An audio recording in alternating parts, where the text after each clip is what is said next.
You're listening to a Comics XF podcast.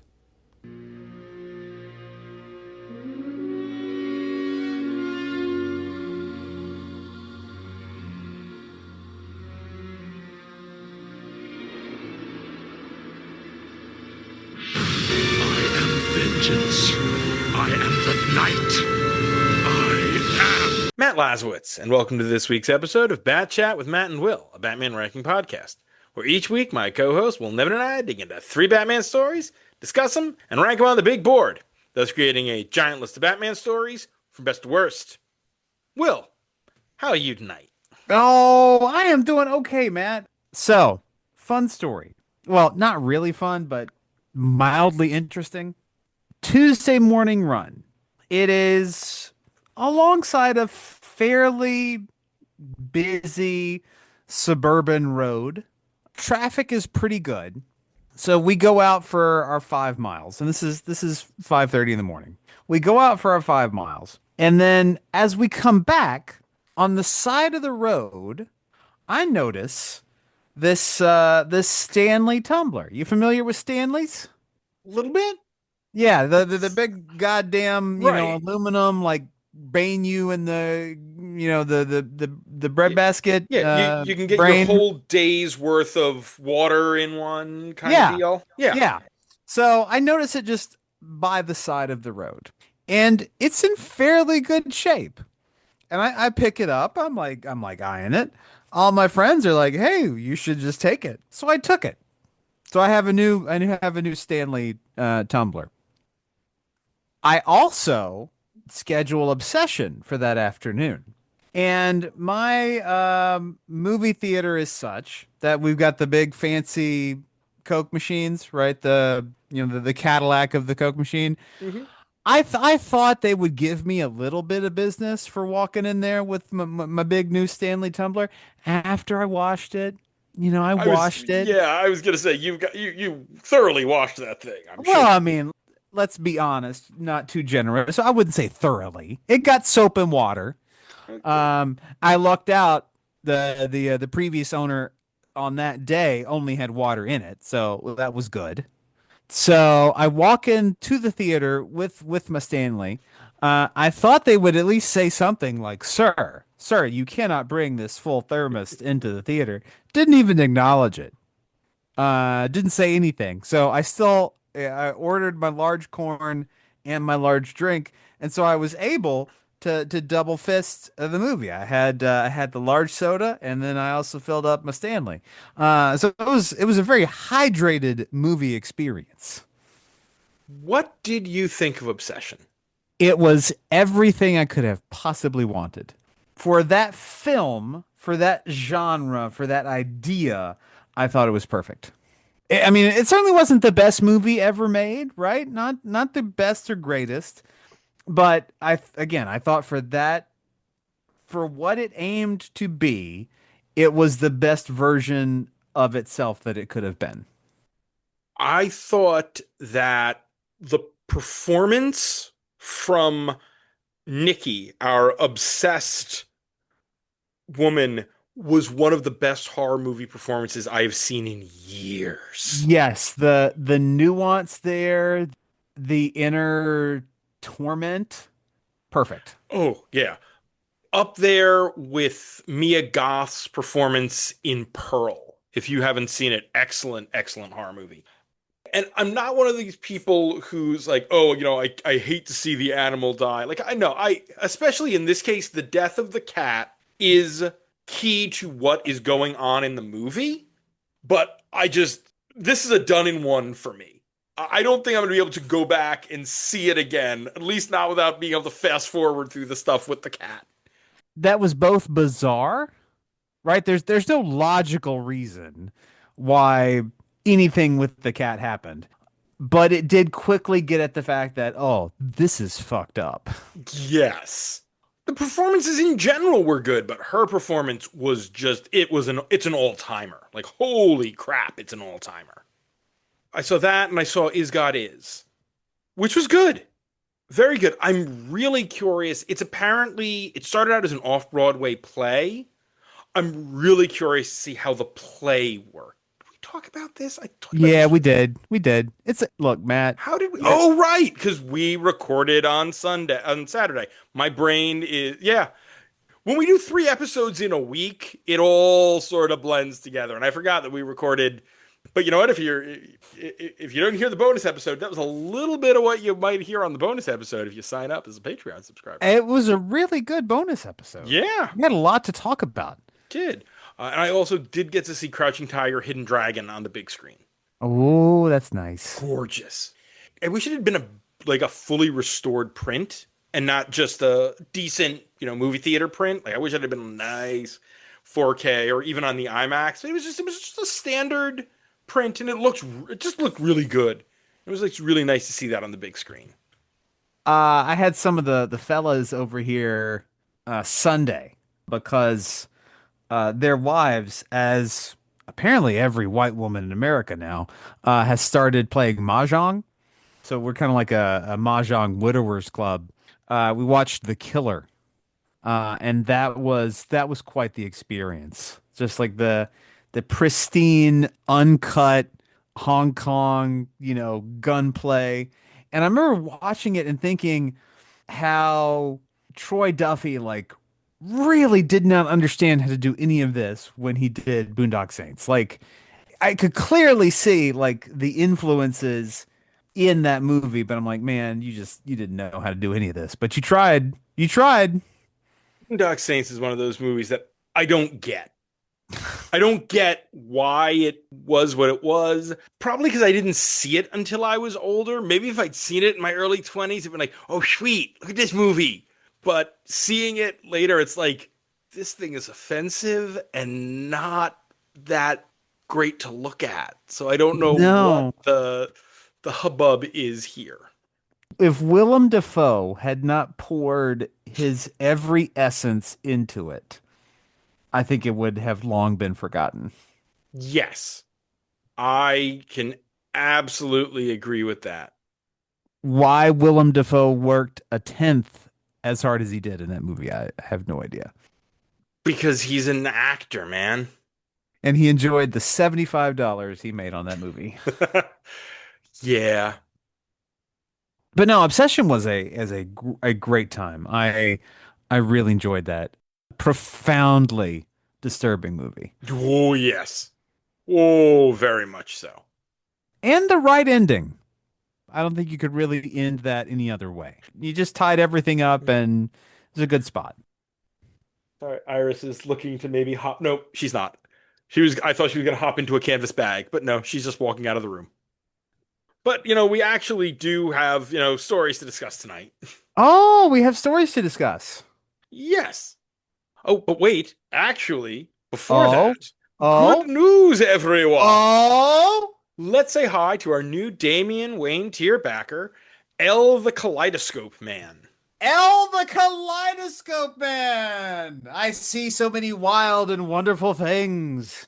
Yes, indeed. We are now up to 25 backers. 25 people. That's a whole quarter of 100. Yep, we are moving along towards something that who knows, right? Who knows what we will do when we reach the next number that we will figure it out. I don't know what it's going to be. And yeah, it's going to be something. Well, I think we both have a love for horror anthology television.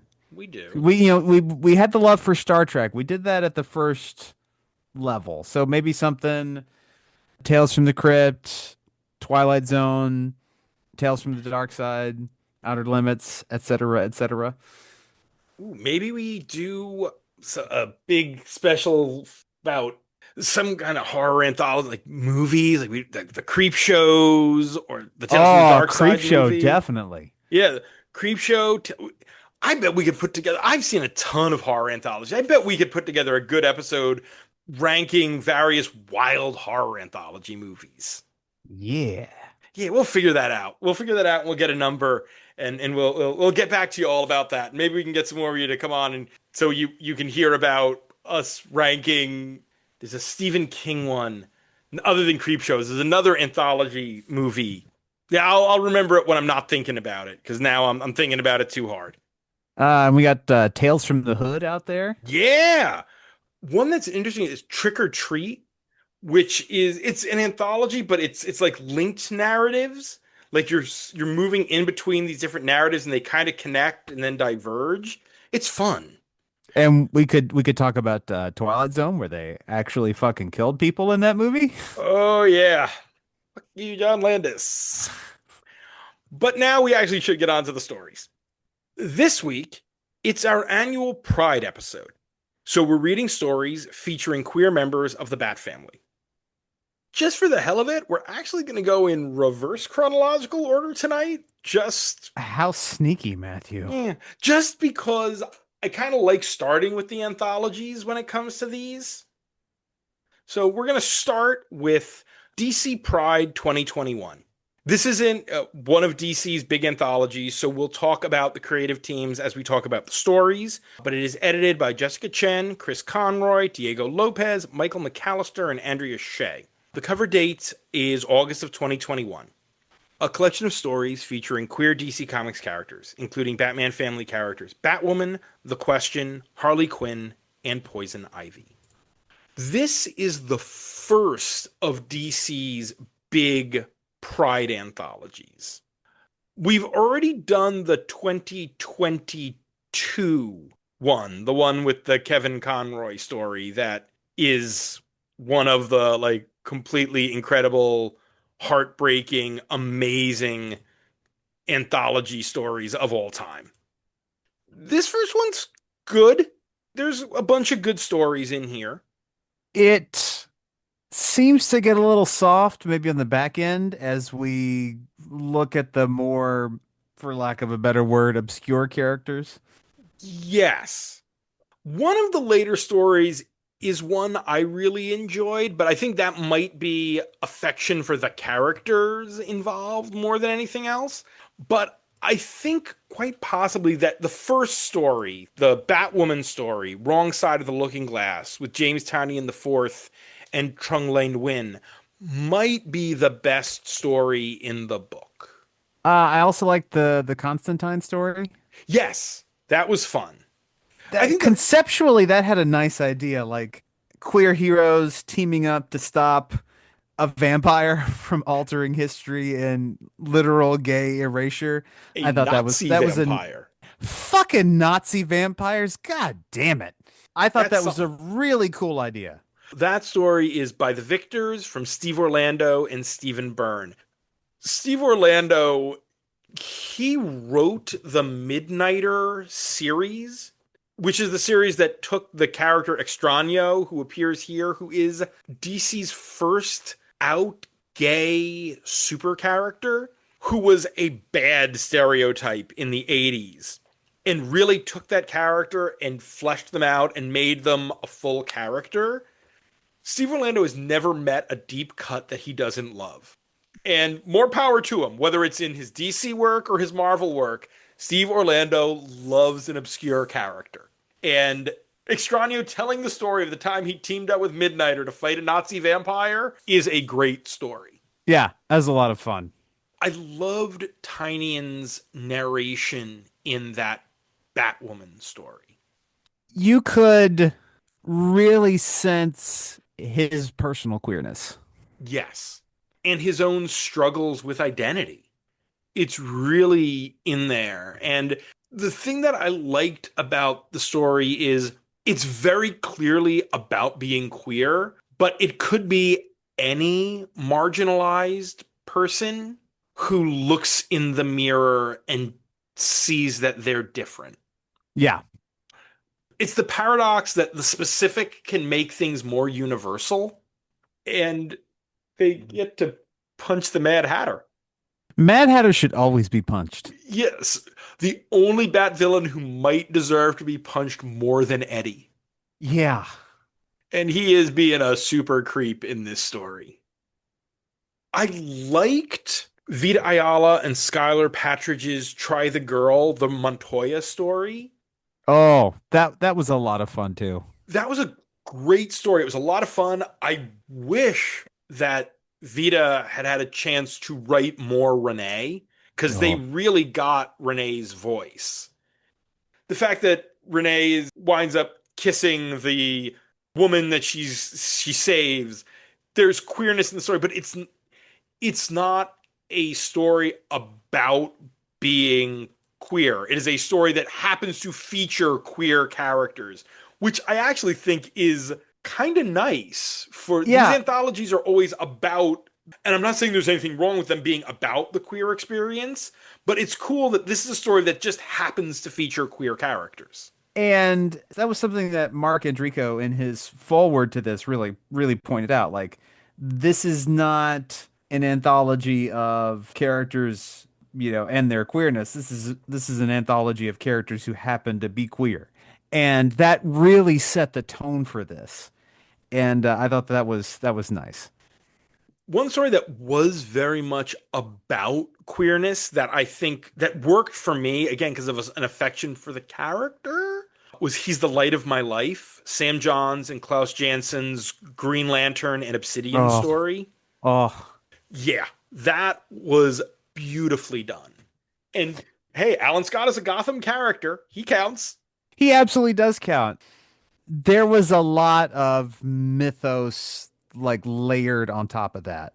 As soon as you put in the sun and his superhero identity, it gets a little heavy and kind of convoluted, but absolutely like the idea and the just being able to take the original Green Lantern and have him be gay, that was a really awesome thing that DC did. And the story was good. The story was very good, but it didn't reach that emotional core that I think it could have. I love that change, that choice that they made with Alan Scott, because that is an experience that I don't think we've seen in superhero comics elsewhere. And it is a real experience for people who come out late in life, giving that a voice in a character who's a Green Lantern. This isn't some third tier, oh, it's Red Tornado. I mean, Red Tornado's a robot. I mean, he could be a gay robot. Not that there's anything wrong with that. Gaybot. But it's a Green Lantern. That is a major main franchise. And I like Obsidian. Obsidian is a character who his boyfriend Damon was Kate Spencer Manhunter's legal partner. So I've known that character since they were introduced. And so it's like, oh, they didn't completely forget that Obsidian has a boyfriend and a character I like. Hooray. I think those are most of the highlights. There weren't any in here that I was like, "Oh, this is bad." But the other ones didn't grab me as much. No. But and let's be fair, they easily could have grabbed some other people. Yes, that's the same for any fucking anthology story. It's the same for any fucking story that we cover. Like, we might not like it as much as you like it, but in this especially, where representation is so important, someone could see themselves in these characters that simply like we don't. Like, I didn't get anything out of the Flash story. It tweren't for me. Right. Oh, yeah, the that was clothes makeup gift, Danny Lore and Lisa Sterle, the Flash and Aquawoman from Future State. Yeah, those characters didn't connect with me. I did enjoy Be Gay, Do Crime, Cena Grace, Rose Stein, and Ted Brandt, the Pied Piper and Drummer Boy story. I've always liked Piper as a character, and that's a fun one. And it does a good job of having a message without clubbing you over the head with it. But they are fairly obscure characters. I mean, I don't know if Drummer Boy's ever appeared before or since, but I like Piper. I do want to correct the record in that story. They say that a landlord who is raising the rent on a lot of businesses is committing extortion. That's not extortion. It's just being a dick. Being a dick is a bad thing, and they absolutely were right for fucking up his shit, but it's not extortion. And I mean, I'm all about fucking up a landlord. But let's fuck up a landlord with open eyes, clear hearts. Another word for a truck to move your furniture, the Mariko Tamaki, Amy Reeder, Harley and Ivy story. Maybe because we've seen 5 seasons of Harley Quinn at this point, and in 2021, that did not feel as done as it does now. And it is a long way to go for the U-Haul joke. Yes. A joke that, again, not every story is for everyone, but that's a really specific joke and reference that people outside the queer community might not get. You don't want to explain a joke, but at the same time, you might just not get the joke. Explaining jokes always makes them funnier, Matthew. I don't know what you're talking about. Yes, but I won't argue with that. Date Night from Nicole Maines and Rachel Stott, the Dreamer story. Listen, Nicole Maines played the character on TV. Nicole Maines loves Dreamer. She's written many a Dreamer story since. I believe this was the first. Again, perfectly good story. I don't have a ton of investment in Dreamer as a character. And this one that's set in the TV, the Arrowverse, like this is a story set not in the Prime Earth, but in the continuity of the TV show. And this volume, this I don't know, whatever you call it, this book, it has several interviews with these Arrowverse characters, and I'm constantly amazed by how much fucking television they made. Oh, when you think about it, you got Arrow, Flash, Legends of Tomorrow, bleh, Batwoman, Supergirl, Superman and Lois sort of spun out of it, but wasn't really in that universe after like the first season. But when you think about it, that's Black Lightning was technically in that universe. Stargirl wasn't, but was on the same network. That's like 10 shows. 10 shows, the shortest of which ran, I believe, 3 seasons, and the longest of which ran like 8 or 9. Hundreds of hours of television. That's wild. And it all just disappeared. Yeah. I'm surprised that other than one appearance at the end of the Rebirth Batgirl series, Ryan Wilder, the second Batwoman on the TV show, has not appeared in comics. It seems strange they didn't try to make that character a thing when the show was on. At least in some kind of, well, here's the thing. I bet if it had been during one of their digital first initiatives, they would have tried a digital first Batwoman series. Something, yeah, because they did like that appearance. And they did a one shot because they did a series of one shots for each of those shows, and she got that. But that's really it. She was an interesting character. I thought that Jessica Leslie did a really good job playing that character, and they got goddess of evil TV lesbians Bridget Regan to play Poison Ivy. It's the part she was born to play, baby. And then the last story was Love Life from Andrew Wheeler and Luciano Vecchio. As they address the JLQ, all the queer heroes teaming up to smack down Eclipso. That was fine. Yeah, it was good. It was there. It was fun. I love Luciano Vecchio. The art was gorgeous. Yeah. It was basically like, oh, hey, all the characters you just read, here they are again. Punch an Eclipso. We've now covered 2021 and 2022, so we still have 2 more of these for the next couple of years, which is nice because there's at least one more Tim Drake story in one of them. No story is going to get you as much as that Conroy story, though. Oh, absolutely not.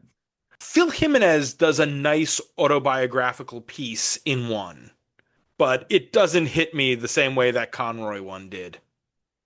Just for curiosity's sake, DC for this year is not doing one of these anthologies.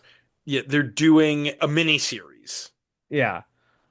Justice League Dream Girls. Yes, featuring Dreamer, and Galaxy, Jadzia Axelrod's Galaxy. I've liked Jadzia Axelrod's Hawkgirl miniseries and the first. I've not read the second Galaxy graphic novel. I'm waiting to read it until right before Dan and I interview Jadzia in a couple of weeks. But Each one of those issues will have a backup featuring a queer character. ah, In the first, we will have Greg Rucka and Claire Rowe with Batwoman. ooh, thumbs up. And then Morgan Hampton, Stephen Underwood for Green Lantern Corps, G. Willow Wilson, Maria Levette in Poison Ivy, and Klaus Janson in Dreamgirls #4. Hmm, interesting. Yeah. Last year's was actually something similar to what I was talking about before with that movie Trick or Treat, where it was an anthology. There was a bunch of stories, but they were connected by a framing narrative. So you were moving back and forth between the story set in a bar that was about to be torn down with Alan Scott, and then various other characters in the little the shorts in between. But I think it's the 2023 one that has a Tim Drake story. The Tim Drake Connor Hawk story, actually, as I recall. Think we might be done with 2021. I believe we are. Oh, that means it's time. But DC Pride 2021 on the big board. We are currently at 720 stories on the big board. Yeah, damn. Number one is Post-Crisis Origin of Batman. Batman Year One. Still at a sexy 69 is Batman Annual #4 from Volume 3 every day. And still at 175 is Images, the retelling of the first Batman Joker story by Denny O'Neil and Brett Blevins. At 350 is actually still Batman Chronicles #11, the Elseworlds one with the Batman of Berlin from Paul Pope. Coming in real high, not nearly as close to the bottom as it once was. At number 420, it's Brave and the Bold, number 191. Only Angels Have Wings. At 525 is The Last Haha, the story where the Joker and the Creeper kidnap a very bitter Charles Schultz analog. And all the way at the bottom at 720, it's still three Jokers. Dog Turd of a Story. Well, we're obviously not at 84 where 2022 is. No. But I don't think the lows here did not hit perhaps the lows of any other anthology, right? The lowest story here was just basically like, oh, yeah, it just wasn't for me. A ho-hum kind of deal. Like there was not anything that was like, ugh, this is dreck. Why do I have to read this story? Yes, Yeah, and no. hey, we've come across some of those in even the black and white anthologies. Oh yeah, the later volumes of Black and White have some serious misses. God bless those artist writers. All right, so I think that does put us above the we're well above the median here. 300 is I Was the Love Slave of a Plant-Based Killer. Joe Potato. As much as I love Joe Potato, Mrs. Potato's baby boy. This book is doing more. And when you think about it as DC's first attempt at one of these big Pride anthologies, I want to give it the credit it's due for the swing that was, even if it shouldn't have been a swing in the year 2021. 200. The Bat of the Future Today, the DC 1 million, the Batman 1 million stuck in Gotham. I think we actually might be able to walk this above that, but not. Okay, all right, I got you. I got your comparison point. Okay. 157, Catwoman 80th anniversary. The highs there are higher than the highs here, but the lows there are lower than the lows here. Hmm. I'm thinking probably somewhere in the 170s, 180s. I don't know if this beats Player on the Other side. Where is 183. Player on the 183? Okay. I can agree with that. What do we think about it in relation to Crime Bible at 187? Another queer character. I'd say this is a new 188. So below Crime Bible, above Dark Planet. Yeah. All right, sounds good to me. Our second story of the night is The Time of Your Life. This is Batwoman, Volume 3, numbers 17 to 18. The writer is Marguerite Bennett, with art by Fernando Blanco, colors by John Roch, letters by Jerome Bennett, and edited by Jamie S. Rich and Brittany Halser.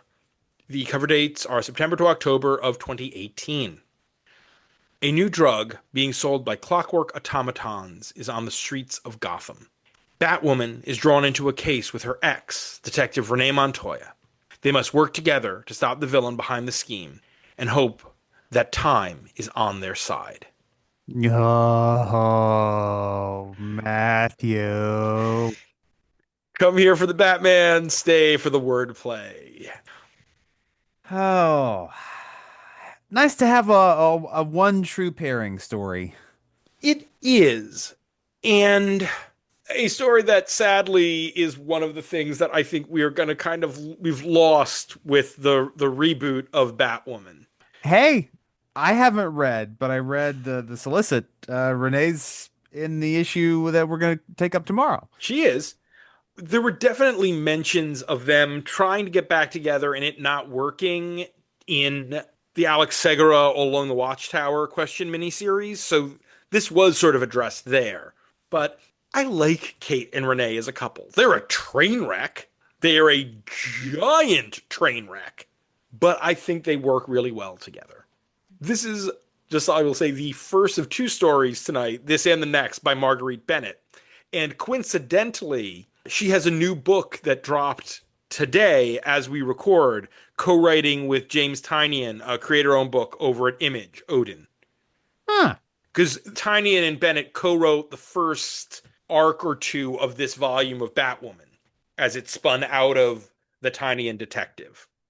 This arc is a little heavy on the continuity of the Batwoman series, as the first 16 issues were basically one big mega arc, and now we've got two issues to do a nice little character piece after all of this stuff of Kate and Julia Pennyworth globe trotting, fighting, I believe they're the Five Arms of Death, this like terrorist organization that's leader happens to be Kate's ex. Because somehow Renee is Kate's, no, actually, that's not true. I was about to say Renee is Kate's least messy ex. No, that's still Maggie Sawyer. Maggie's still less messy than Renee. Maggie's just a cop, man. Renee is, bless her, a complete fucking mess. And of course, this story is set during that weird time where Renee is back, but we're not really talking about that Renee was the question. No. It's that post New 52, pre Infinite Frontier, rebirth era where Renee's a cop on the GCPD again, but we don't talk about the question. And it was before her brief stint as commissioner. Yes. Yes, because we're somewhere in that Jim is still commissioner at this point. We're still pre-Joker War, pre-Batman Who Laughs Corrupts Gordon mess. Oof. One day, we will get back to Jim Gordon as commissioner of GCPD, and Alfred will be alive again. I don't know if either one of us will be alive at that point, but one day, Batman Comics will get back to what it should be. Just read Wade Family Adventures. You know what? You know what, man? I think that's the answer. That's got to be the goddamn answer. Oh, I think this is a nice little story. it is. It's a silly little caper. It's a science fictiony drug that may or may not actually work. A lot of robots get smashed. A couple of ladies try to figure out their feelings for each other. It has a strong narrative spine, thematic spine of Kate thinking about time. Yeah. And how one wastes it, how one uses it. And it's the narration throughout keeps getting back to that. And we've seen plenty of stories where narration like that is, oh, please shoot me. I tell you this though, they walked right past what should have been the ending of the run in issue 18. That book should have ended with that window splash. Mm. That was the beat to leave on. Just the relationship, the distance, right? That was perfect. But then they went on for two more pages and fucked it up. I think you might have wanted to do one more page to end as her as Batwoman. I think you're right, but I understand it's a superhero comic, so you want to end on the superhero moment of it. But that was a phenomenal page. The superhero stuff though, it's been done to death. Do something different, right? Batwoman is different because there's so much occult, there's so much family, there's so much personal drama and relationship. Lean into that and focus on, these feelings for Renee, right? But hey, who am I to tell somebody how they got to wrap up a series? I loved the moment where Kate she gets her vision when she's exposed to the drug, and she has this really nice narration, but the idea that she's been concerned that she wasted this year traveling the world and fighting the five arms of death. And she realized she didn't waste that year. That she sees the people she loved. She realized that there's no one path. Many loves are out there. That time that made you wiser, that made you happier, none of that is wasted. For a character like Kate, who is so haunted by her past and by the thoughts of what to come, her realizing that was a really nice moment because this entire run is Kate dealing with Sophia, who was her ex, who is this terrorist, and more Alice, her sister being involved, and her and Bruce having issues because of both the Alice stuff and the stuff that went on at the end of the Tiny and Detective run. This is about as happy an ending as you can get for Kate Kane. Oh yes, 100%. And I thought it was a sweet ending. And Clock King is not a villain that is ever any iteration of Clock King. That guy's a jobber. That guy is there for a hero to punch. Oh yes, repeatedly. But I loved Kate seeing her past, and then the vision of her and of her future, and her and Renee together, and the possibilities of what they could be. And that statement that Renee makes at the end about Kate asking if they could try again, and then Renee saying no, let's just go on a first date. It's sweet. Those panels of holding hands and then letting go and then just taking that time to think about it. That was some good sequential storytelling. Yes. Fernando Blanco's art is really, really nice throughout this. Yes. And nobody is J.H. Williams but J.H. Williams. But I think that red suit that Kate wore when she and Renee went undercover to the party is probably my favorite Kate Kane outfit not drawn by J.H. Williams. It was a really good look and really spot on for what Kate would wear to an event like that. And possibly the only time I think I've ever seen Montoya in a dress. Unrelated to fashion, the design on these automaton robots that they have to fight are pretty cool. Very chaotic. Yes. Maybe not spidery, but weirdly jointed, and it was a cool design to have them fight that thing. And I guess this is right around the wedding, because Kate says that Bruce has everyone working double time because of his issues. Oh boy.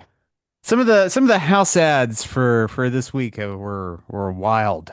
Heroes in Crisis, Cold We're Days. Yeah. Okay. So we're right at the wedding. Because if it's advertising cold days, that's right after the wedding.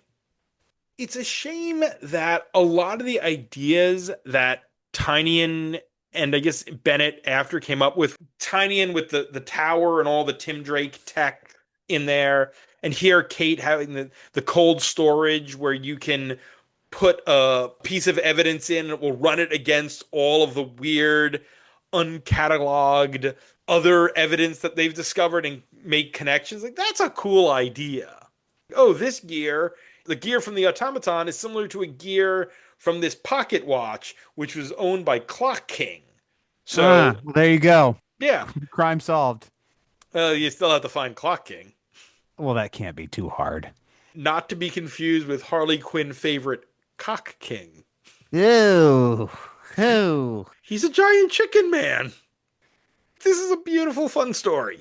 Yes, I agree. I would love a book that is Montoya and Kate, Question and Batwoman having fun crime adventures. Not going to be that. There's going to be always the drama because that's sort of what Kate Kane brings with her.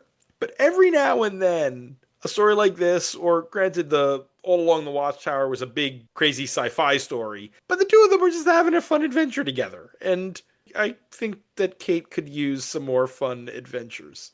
It's just simple, like street level stuff too. It doesn't have to be international cult cartel stuff. She has to have a niche though. It can't Yeah. just be fighting the street level crime in Gotham because that's what Batman does. I think her fighting like spooky supernatural crime might be the angle to take. Well, maybe it's the spooky supernatural crime from the overlooked communities that ties Mm. together the Question and Batwoman. Yeah, I'd be down for that book. Hey, Greg Rucka, if you need some ideas. Yeah, once Kate has gotten through this most recent well of trauma, there's some fun for Kate to have there. She deserves it. As a treat. Yes. I think I'm good. Oh, that means it's time to put Batwoman 17 to 18, time of your life on the big board. Not as high as the last story. No. Somewhere in the low twos, upper threes, maybe? Somewhere in the threes, I think. Yeah, I don't think it beats the Tim Drake DC Pride special at 290. No. Probably didn't beat Secret of the Waiting Graves. It is more compact, obviously, than the 7-part League of Shadows at 321 from a similar era. That's one of those stories that was too long. The highs there are real good. Like a lot of the Cassandra Cain stuff is real good, but that story went on for way too long. A little earlier, but 2 issues. Victims at 317. This is more successful in what it's trying to do than Victims. I think we're between 314, the Batgirl body swap, and Victims at 317. I think that we're in that pocket. Maybe right above Victims, right below Ghost in the Machine, first Harper row. Sure. All right, new 317 it is. And our final story of the night is Enlisted. This is DC Comics Bombshells numbers 1 to 6. The writer is Marguerite Bennett, with art by Marguerite Sauvage, Laura Braga, Stephen Mooney, Ted Nafa, Gary Brown, Bilquis Evely, Mirka Andolfo, Ming Doyle, Sandy Jarrell, Maria Laura Sanapo, and Mark Deering. Colors by Marguerite Sauvage, Wendy Broom, Doug Garbark, and Kelly Fitzpatrick. Letters by Wes Abbott, and edited by Jessica Chen and Jim Chadwick. The cover dates are October to February of 2016. 1940. The world is at war. With our fighting boys over in Europe stopping the Nazi threat, it's up to the ladies to step up. In Gotham, the city is defended by the baseball-playing Batwoman. Wonder Woman and Mira, princesses from fantastic kingdoms, have joined the Allies. All these and more are the Bombshells, the ladies who stopped the Nazis as well as any man.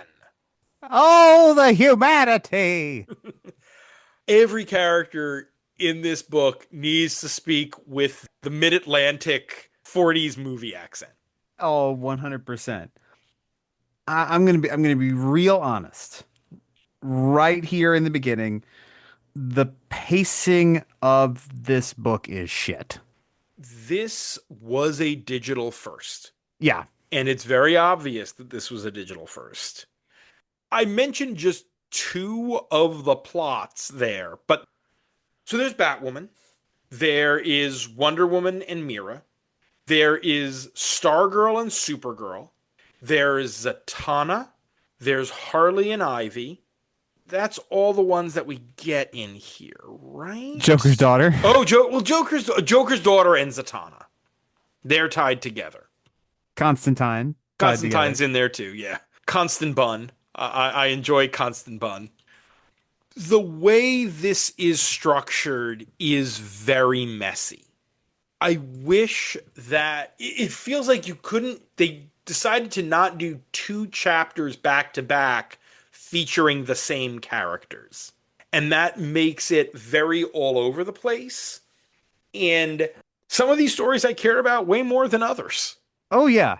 Look, let's be honest. The fun part of this book should be queer gals fucking up Nazis. Just like fucking them up. And we get precious little of that. Yeah. I wanted more Kate Kane. Not just because I love Batwoman, and I love Batwoman. And this is a very interesting concept for Batwoman. It's literally just a woman with a bat. Yeah. She's one of she takes part in the League of Their Own, ladies baseball league, and she's a vigilante with a bat. And saved the Waynes, which is a fun little thing to add in there. It was a great opening. I will give it credit. While there's, as you can tell, a million artists, they had learned from Injustice. Oh, yes. The lowest artist here is better than most of the artists on Injustice. And the lowest here always seems to be Steve Trevor for some reason. Meanwhile, I think the Marguerite Sauvage, the sort of dreamlike stuff that you get with Batwoman looks great. Yeah, perfect. Oh, I love Marguerite Sauvage as an artist. I mean, the setup is like, okay, Amanda Waller is gathering all of these superpowered women to kick Nazi ass. Can we get more of that, please? Yeah, and look, maybe when the story gets rolling in like the second volume, it gets stronger, faster, better, whatever. But this is, as you said, this is messy and this is slow and in stretches just sometimes not really fun. We introduce so many characters without getting much of any of them. It's very Elseworlds problem-y. It is. And in some stretches, there's nothing much to add. Like Wonder Woman and Steve Trevor, it's every other Wonder Woman and Steve Trevor story that we've seen. Like there's nothing unusual or interesting about them here. I kind of like the fact that he has PTSD. Okay, fair. In a war zone, like people actively calling him a coward. But you're not reading this book for Steve Trevor. Yeah, you're not. You are so not.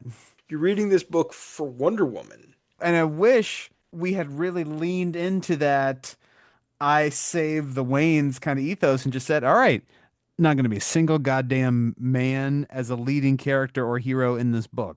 Men don't exist aside from Nazis to die. Yes, I would not have a problem with that. Yes, Steve Trevor's an important part of the Wonder Woman mythos, but not in this world. You know what? Stephanie Trevor. Hey, If we're gonna make it gay, let's make it super fucking gay. Yes. Extra gay. The designs are gorgeous, which makes sense from a thing that started out as a line of pinups and statues. Isn't that like comics in a nutshell, right? We start with, pinups and collectibles, and somebody's like, hey, could we turn this into a book? Let's give that a shot. And conceptually, it's not a bad idea. I like, I want, hmm, it's hard. I'm kind of stumbling over because I wanted to like this more than I did.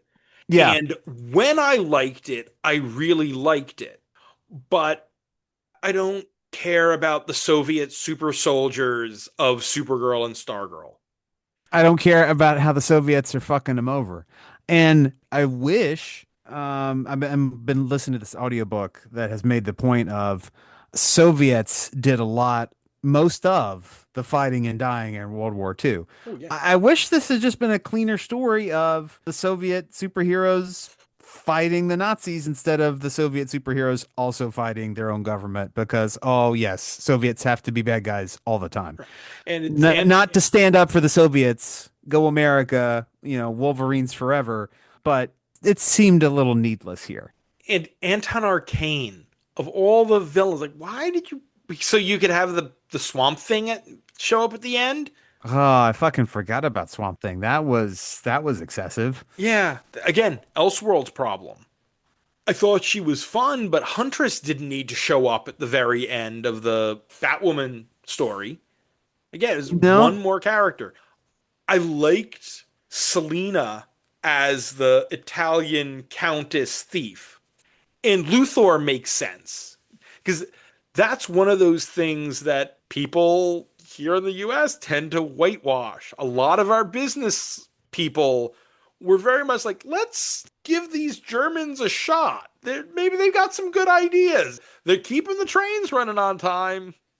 we won't say where the trains are going. Mm. So if there's anyone who'd be doing that, it's Luthor. The plots that interested me the most were Kate, both in Gotham and then as a spy, and Zatanna.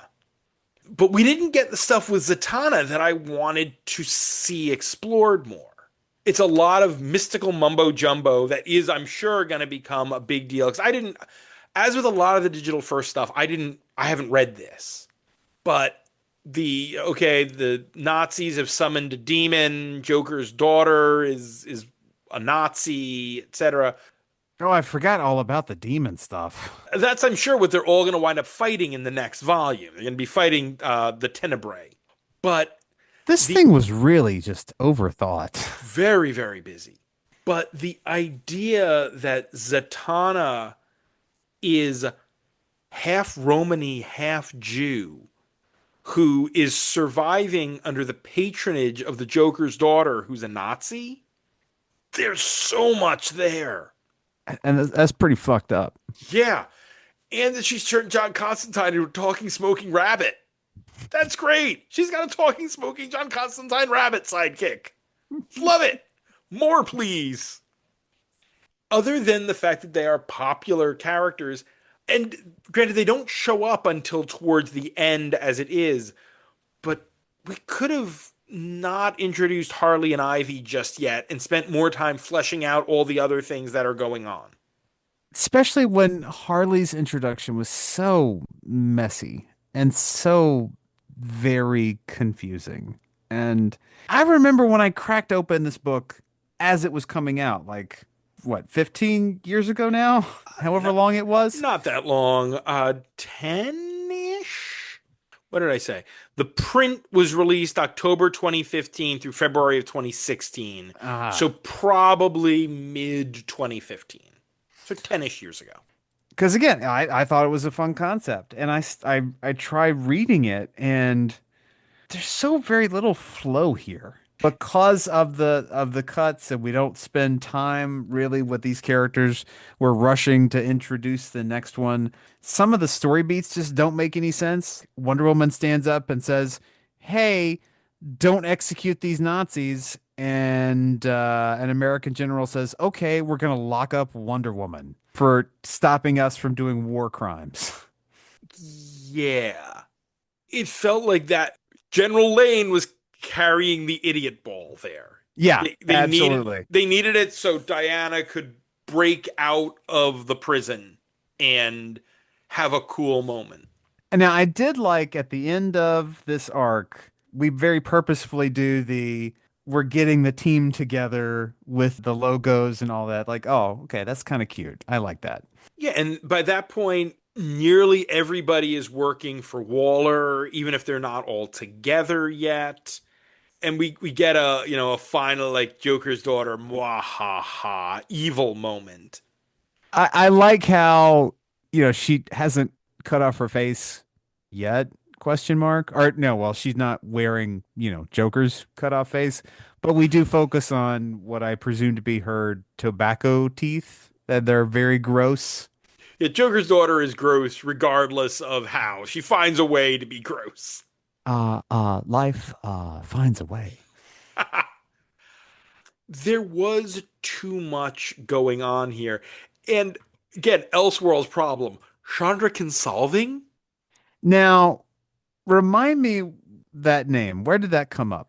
I That's know that she was an Arkham doctor here, but like Prime Universe. Bruce Wayne's girlfriend who healed him and is infantilized. Oh, yes, bad. Not Yeah. good. We didn't need Chandra solving there. That No, it's a nod for the nerds, which is listen, I'm a big nerd. you I'm big nerd. You have giant a nerd. Batman podcast, Matt. Yep. 241 episodes. Yep.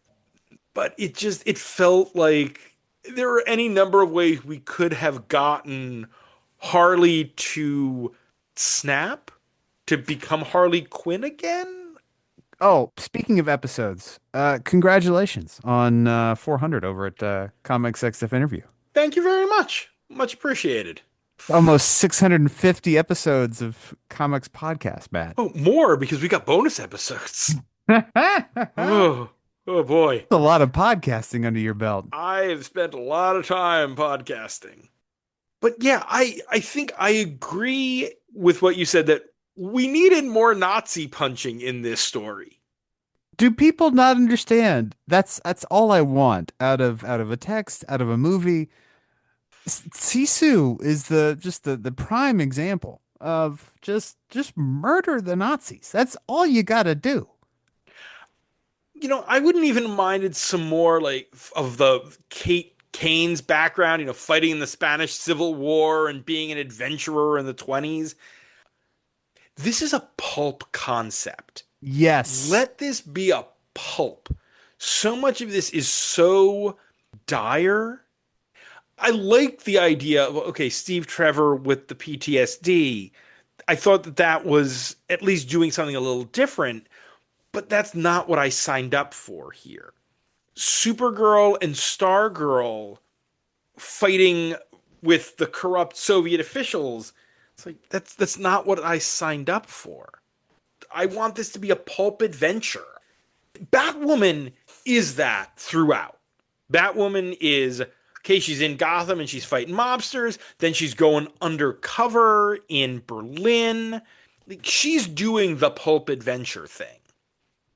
I kind of want a little more of that. I wanted more of that with the Zatanna. There you could have gotten the pulp magic thing, but we don't spend much time with Z. And the Wonder Woman, as you said, other than the Steve Trevor stuff, it's pretty much just Wonder Woman.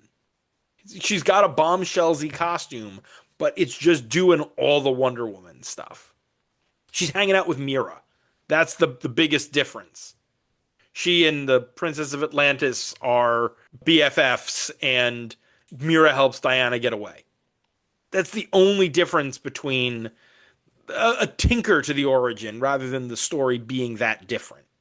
I think this book would have been immeasurably better if it had been just Kate Kane. I mean, you could introduce all these other characters, but use Kate as your POV character. Yeah. Waller sends Kate to get the team together. Yeah. Basically the same thing that, you're going to do however many years later in Detective. But, fighting Nazis. Yeah. I found it an odd choice to not address the fact that one of Waller's top lieutenants, Kimiyohoshi, Dr. Light in the main universe, is Japanese during World War II. This is before Pearl Harbor, if I remember correctly. But what's interesting here is it's 1940. So this is an alternate universe where this United States entered the war. That's right. After the invasion of Poland in 39. So we're dealing with alternate history. But Japan is still part of the Axis. So we might not have had internment, but you still have, and not Japanese American. Kimiyohoshi is Japanese, at least in the mainstream DCU. I wonder if this is going to be something in the second volume, or however this alternate history explores. It seems like if Japan would not have attacked America when America enters the war against Germany, maybe Japan doesn't attack at all. But you're right. Like, in this theoretical alternate history, Japan is still an Axis power. So what exactly is going on there? Big Barda, always glad to see Big Barda. I think Kate and Barda as a team gathering Wonder Woman and Mira, and because the Soviets are allies, going to the Soviet Union to get Stargirl and Supergirl. Hearing about the Wonder Woman who is fighting Nazis in Greece and going there, and all of them coming to Berlin, and Zatanna being one of their contacts in Berlin. But you could have introduced it in a more seamless manner by having a POV character instead of jumping from point of view to point of view and not giving you enough time to really get attached to any of these characters that you're not attached to because you know their Prime Earth counterpart. And it's very easy for us to sit here and dream up a better book. But yeah, I guarantee you, like, this is the way that it worked. It's like, editorial says, all right, this is what you're going to do. You're going to piece this out in 12 chapters. You're going to, you're going to give the scripts to each one of these artists, and they're all going to work on this independently. And, we'll put the book together that way. And we want to get as many of the characters out there as quickly as possible. So the people who already bought our Zatanna with Constant Buns statue can have the comic that has them on the cover. Yeah. We'll give you, these 12 digital chapters, and then, we'll just see how it works. We'll see how the trade does, and maybe you'll get more, maybe you won't. Well, I think it was 18 because it felt like there were 3 chapters in each issue. That's probably right. I know the first issue was Kate, then Wonder Woman, and then Supergirl and Stargirl. So I think it's 3 chapters per issue here as opposed to 2. I said I think they were just bigger because this trade was a bit thicker than your normal 6-issue trade. The stuff with Kate and Maggie Sawyer and the little appearance by Harper Row. That was adorable. That was fun. And that's the thing. The Elseworlds problem is only a problem when the character feels like they're there for no other reason than let's just stick in a character people know. Hey, you remember that character? Here they are. They're walking through the background. Look at that. Isn't that them? Oh, you know that it's them. Isn't that cute, nerd? The stuff with Harper obviously felt like, okay, they're setting up. Kate is leaving Gotham, so there's going to be like a team of Batgirls, including Harper Row, who are going to be taking over for her while she's away. Great. That makes sense to me. Chandra Kinsalvin was there for no other reason than, well, I've got a character. Let me just give them a name that people know. Can't be Dr. Jones. Right. That the female Russian general who was working with Arcane, that is a character who I had to look it up. I was like, wait, is that who I think that is? It's like, okay, that is. But there's at least a purpose, I think, where they're going to go with that character. That character wasn't there for no reason. Anton Arcane is like, okay, you wanted to do a thing with Swamp Thing, so you made Anton Arcane the general. And then Swamp Thing appears for 2 panels and then is gone. Ta-da! It's too damn many characters. But that can be a problem of not knowing how many issues you're going to get. True. Okay, I think we should wrap this up because it's getting late. Oh, that means it's time about DC Comics Bombshells Volume 1 Enlisted on the big board. Okay, so this is messy, but this isn't bad. No.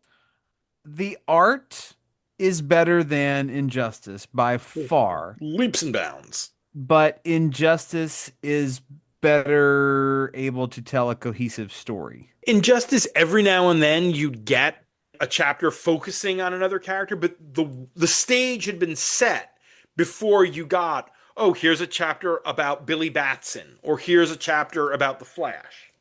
Does this make it out of the 300s? No, I think we're in the 400s. Okay, I think 400 is still good. 400 is Batman, Spider-Man with Ra's al Ghul and Kingpin. So I think we're below that. So 407 is We Are Robin, which has a similar heavy lift of there you're introducing a bunch of new characters. But that story is still more cohesive than this. And I would put this under the Kiro Kawada Bat manga at 405. So also below 407. Yeah.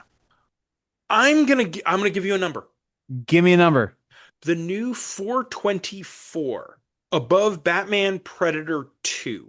Because that, it's like, oh, here, let's introduce these like 7 great assassins who have no personality and who are just there and taking up some page space.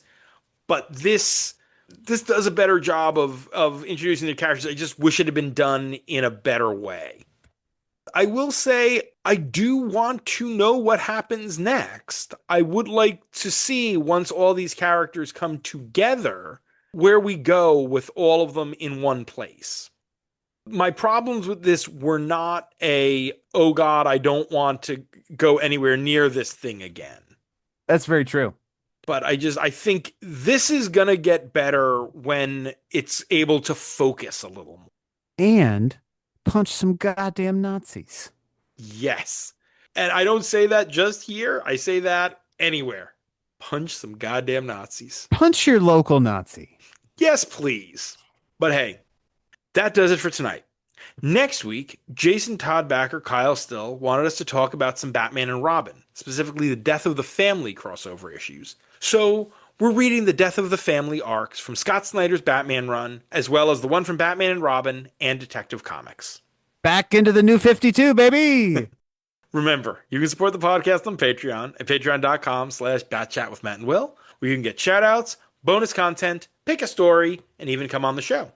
We'd like to thank those Patreon backers: Dan Grote, Josh Wheel, Mrs. Abigail Hartbaum, Asma Fangirl, Tony Thornley, Go Aggies. Sam Hopper, Go to bed, Sam. It is late.